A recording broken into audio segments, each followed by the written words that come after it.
There's a story that was at Ernie Hancock's conference last December. I'll shamelessly rip it off. It's a good story. A guy had some friends who were in World War II. They were older guys. And one of them would get together with his buddies, and they'd drink, and they'd have war stories, and they'd have great fun. They'd sing old songs and so on, and have a great time. The other guy never talked about it. Never went to any meetups. Didn't Facebook friends his old war buddies. Never talked about it. He was a silent disappointment. And the guy said, oh, you know, why? And the guy who was buddies with all his war buddies said, well, it's real easy. Simple. Because I was in the Air Force. I was in the bomber. I was in the bomb squad.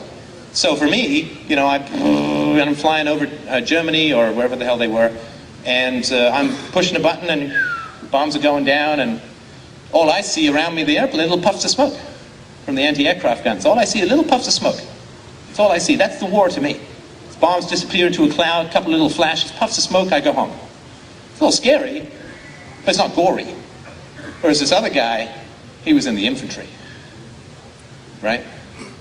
So he was down there in the mud. He was face to face with people. He bayoneted people, right?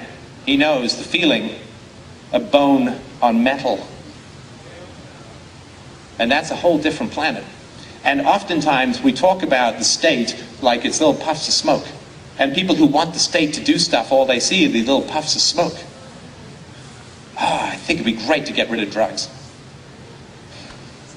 Let's start with school kids, shall we?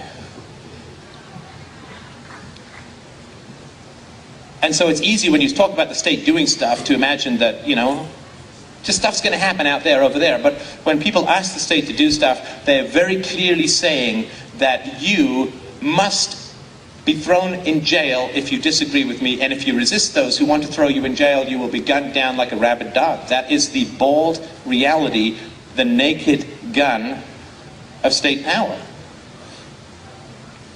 And people want to use it against you, and that is a very personal thing. It's one thing to say, there ought to be a law, right? It's quite another thing to sit across a table from someone and say, if you disagree with me, I want you shot.